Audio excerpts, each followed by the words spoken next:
आज के टाइम में आपको वायरलेस इलेक्ट्रिसिटी का वेट तो होगा। वायरलेस चार्जर तो आ भी गए हैं, पर वह कम्प्लीटली वायरलेस नहीं है। लेकिन हमारे बीच में एक ऐसी टेक्नोलॉजी है जो बहुत पुरानी है और वायरलेस काम भी कर रही है, और शायद आपको उसके बारे में पता भी नहीं होगा। पता होगा लेकिन आपने कभी ध्यान नहीं दिया होगा। कोई भी मोटर तो आपने देखी होगी। यदि आप इंडक्शन मोटर को देखोगे तो उसके स्टेटर और रोटर के बीच में स्मॉल सा एयर गैप होता है, वह कभी टच नहीं करते, और स्टेटर से रोटर में इलेक्ट्रिसिटी का ट्रांसमिशन वायरलेस ही होता है। और मोटर तो आपको पता है काफी सालों से हमारे बीच में है, हर मोटर में ऐसा ही होता है। और एक ट्रांसफॉर्मर भी है, इसमें भी इलेक्ट्रिसिटी का ट्रांसमिशन वायरलेस ही होता है। जबकि आपको पता है मोटर और ट्रांसफॉर्मर हमारे मोबाइल चार्जर जैसे नहीं है, बहुत ज्यादा हेवी इलेक्ट्रिसिटी का इनमें ट्रांसमिशन होता है, वह भी वायरलेस। तो यहाँ पर सोचने वाली बात यह है कि हमारे घर में इतने सारे इक्विपमेंट है, वह वायरलेस इलेक्ट्रिसिटी से क्यों नहीं चलते? फिर इनमें इतनी टेक्नोलॉजी डेवलप क्यों नहीं हो पाई?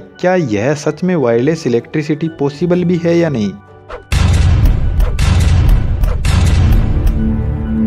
देखिए, वायरलेस इलेक्ट्रिसिटी पॉसिबल तो है, पर अभी तक हमारे पास में ऐसी टेक्नोलॉजी नहीं है कि हम लॉन्ग डिस्टेंस पर इलेक्ट्रिसिटी वायरलेस ट्रांसफर कर पाए। अभी भी हमें इलेक्ट्रिसिटी ट्रांसमिशन के लिए वही कन्वेंशनल सिस्टम, बड़ी बड़ी ट्रांसमिशन लाइन लगानी पड़ती है, क्योंकि इकोनॉमिकली अभी तक तो यही बेनिफिशियल है। शॉर्ट डिस्टेंस के लिए वायरलेस इलेक्ट्रिसिटी पॉसिबल भी है और इसके कोई साइड इफेक्ट भी नहीं है। हो सकता है आने वाले कुछ टाइम में हम हमारे घर में एक ऐसी डिवाइस लगा दे जिससे हमारा टीवी, फ्रिज, कूलर यह सब वायरलेस ही चले। हमारे फ़ोन भी हमारे पॉकेट में ही चार्ज हो जाएंगे। इलेक्ट्रिक कारों को चार्ज करने के लिए हमें बस हमारी कार को चार्जिंग स्टेशन पर ले जाकर खड़ा करना होगा और हमारी गाड़ी चार्ज होना शुरू हो जाएगी। लेकिन यह सब एक शॉर्ट डिस्टेंस इलेक्ट्रिसिटी ट्रांसमिशन के एग्जाम्पल्स है। तो थोड़ा सा हम यह देख लेते हैं कि यह लॉन्ग डिस्टेंस पर पॉसिबल क्यों नहीं है। अभी जो भी वायरलेस चार्जर है उनको हम वायरलेस नहीं बोल सकते, क्योंकि फ़ोन को तो हमें चार्जर से टच करना ही पड़ता है, तब जाकर हमारा फ़ोन चार्ज होता है, और वह भी बहुत स्लो, कोई फास्ट चार्जिंग नहीं है उसमें। एक जो सिंपल वायर होता है, जब उससे इलेक्ट्रिसिटी फ्लो होती है तो वह वायर अपने आसपास में एक मैग्नेटिक फील्ड जनरेट करता है। इस चीज को आप आसानी से जो हाई वोल्टेज की लाइन होती है उससे समझ सकते हो। जैसे 400 केवी की लाइन है, तो उस लाइन के पास से आप निकलोगे तो आपको उस लाइन की आवाज साफ साफ सुनाई दे जाएगी। और आपने लोगों को यह बोलते भी सुना होगा कि इस लाइन के पास मत जाओ वरना यह अपनी तरफ खींच लेगी।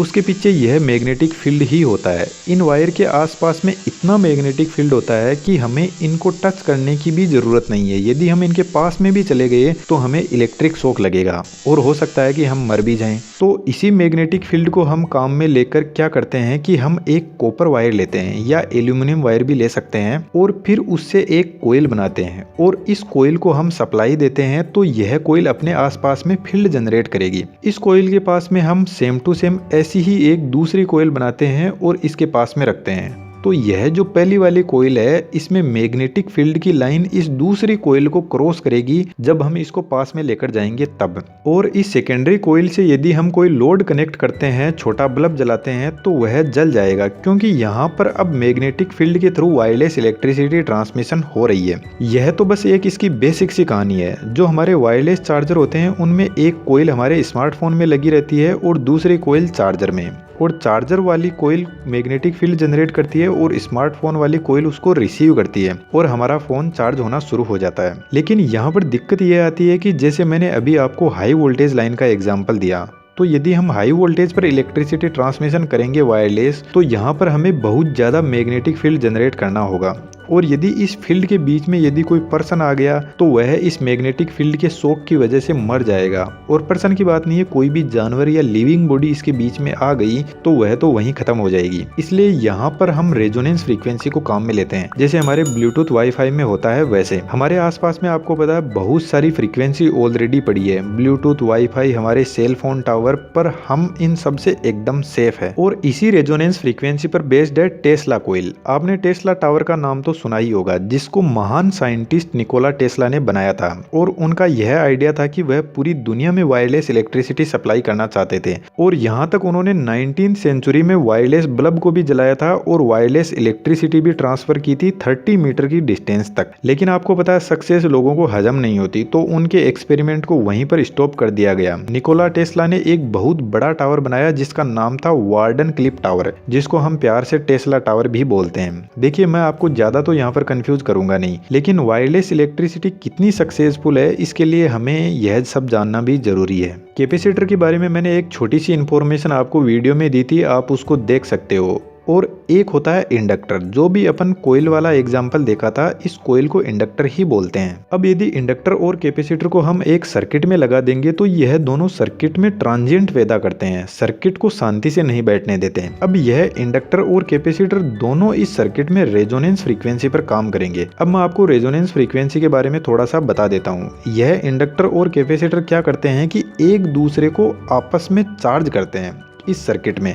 जैसे इंडक्टर चार्ज होगा तो वह कैपेसिटर को चार्ज करेगा, तो कैपेसिटर का चार्ज बढ़ेगा, और फिर कैपेसिटर वापस डिस्चार्ज होगा और इंडक्टर को चार्ज करेगा, तो कैपेसिटर का चार्ज वापस डाउन हो जाएगा। तो इस तरीके से यह प्रोसेस चलती रहती है। और यहाँ पर हम सही से देखेंगे तो एक वेवफॉर्म सी बनती जाएगी, और इसी वेवफॉर्म को हम रेजोनेंस फ्रीक्वेंसी बोलते हैं। अब यह थोड़ी देर बाद में स्टेबल हो जाएगी, अप डाउन नहीं करेगी ऐसे, क्योंकि एक टाइम के बाद में कैपेसिटर और इंडक्टर आपस में चार्ज कर कराकर बैठ जाएंगे, तो वह कंडीशन कहलाएगी रेजोनेंस कंडीशन। अब यह तो रेजोनेंस फ्रीक्वेंसी है जिसको हवा में ट्रेवल करना है, लेकिन इसको पावर देने के लिए हमें वोल्टेज को बहुत ज्यादा हाई करना होगा। तो टेस्ला का जो टावर था, उन्होंने मिलियंस ऑफ वोल्टेज को यूज में लिया था वायरलेस इलेक्ट्रिसिटी ट्रांसमिशन करने के लिए। तो टेस्ला ने इस इंडक्टर कैपेसिटर सर्किट के सामने भी एक ऐसा ही सर्किट रखा जो इस रेजोनेंस फ्रीक्वेंसी को रिसीव कर सके और इस फ्रीक्वेंसी को हवा में छोड़ सके। तो यह जो दूसरा सर्किट है जिसको सेकेंडरी कोयल बोलते हैं, इसका वोल्टेज बहुत ज्यादा हाई होगा और करंट इसमें कम होगा। जब इसको ऑन किया जाता है तो इस टेस्ला टावर की वेवफॉर्म को हवा में देखा जा सकता है, जो एक बहुत ही खतरनाक स्पार्क क्रिएट करती है और अपने आसपास में फील्ड जनरेट करती है। अब यदि इस फील्ड के पास में हम कोई बल्ब लेकर जाएंगे तो वह आसानी से जल जाएगा, क्योंकि इस कोयल ने अपने पास में मैग्नेटिक फील्ड को जनरेट करके रखा है और यह फील्ड पूरी हवा में फैला हुआ है, जितनी इसकी रेंज है उतना। तो यदि इस मैग्नेटिक फील्ड के कांटेक्ट में कोई भी इलेक्ट्रॉनिक डिवाइस आती है तो वह काम करना शुरू कर देगी। और यदि इस स्पार्क को हम हाथ से टच भी करेंगे तो हमें कोई इलेक्ट्रिक शॉक नहीं लगेगा, क्योंकि यह जो भी स्पार्क है स्किन इफेक्ट की वजह से हमारी बॉडी के ऊपर से ही फ्लो करेगा। तो इस तरीके से वायरलेस इलेक्ट्रिसिटी ट्रांसमिशन तो हो जाती है। आपको टेस्ला कोयल के बहुत सारे यूट्यूब पर वीडियो दिख जाएंगे, आप उनको देख सकते हो, लेकिन यह लॉन्ग डिस्टेंस पर नहीं कर सकते, क्योंकि इसके लिए हमें वोल्टेज को इतना ज्यादा बढ़ाना पड़ेगा जो अभी तक हमारे पास में पॉसिबल नहीं है। और लॉन्ग डिस्टेंस में दूसरी प्रॉब्लम यह है कि जितनी हम इलेक्ट्रिसिटी ट्रांसफर करते हैं रिसीवर के पास में, इतनी पहुंच नहीं पाती, बहुत ज्यादा रास्ते में लॉस हो जाएगी। क्योंकि आप एक बात सोचो, जैसे अभी मेगावाट गीगावाट में इलेक्ट्रिसिटी ट्रांसमिशन होती है और इतनी इलेक्ट्रिसिटी का वायरलेस ट्रांसमिशन होगा तो बीच में जो छोटी मोटी फ्रीक्वेंसी है सेल फोन टावर की, वह तो इससे डिस्टर्ब हो जाएगी। और हो सकता है कि इतनी ज्यादा हाई पावर में यदि कोई बीच में कोई लिविंग पर्सन आ गया तो वह तो वहीं पर खत्म हो जाएगा। तो यहाँ पर बहुत सी फ्रीक्वेंसी तो रास्ते में ही लॉस हो जाएगी। और यदि इस वायरलेस इलेक्ट्रिसिटी के ट्रांसमिशन में यदि कोई पेड़ आता है या कोई ऐसा रुकावट आती है तो वह भी इसको डिस्टर्ब कर सकती है, इस मैग्नेटिक फील्ड को, जिससे हमारी इलेक्ट्रिसिटी रास्ते में बहुत सारी लॉस हो जाएगी। और जब यह टेस्ला कोयल ऑन होती है तो यह इतना ज़्यादा स्पार्क क्रिएट करती है कि जब लॉन्ग डिस्टेंस पर इलेक्ट्रिसिटी का ट्रांसमिशन होगा तो आकाश में ऐसा लगेगा जैसे बहुत ज़्यादा बिजली चमक रही है, जो बहुत ज़्यादा खतरनाक भी हो सकती है। लेकिन शॉर्ट डिस्टेंस के लिए यह हेल्पफुल है। ऐसा हो सकता है कि हमारे घर में आने वाले टाइम में वायरलेस सभी इक्विपमेंट चलने लग जाए, क्योंकि शॉर्ट डिस्टेंस पर इसका कोई साइड इफेक्ट भी नहीं है। और ऐसा होगा ही कि आने वाले टाइम में शॉर्ट डिस्टेंस पर हम वायरलेस इलेक्ट्रिसिटी ट्रांसमिशन कर पाएंगे। तो मेरे हिसाब से आपको वायरलेस इलेक्ट्रिसिटी का कंसेप्ट भी समझ में आया होगा और इसकी प्रॉब्लम्स भी। तो वीडियो अच्छा लगता है तो चैनल को सब्सक्राइब कर सकते हो, चैनल पर विजिट कर सकते हो, जहाँ पर आपको ऐसे ही और वीडियो देखने को मिल जाए।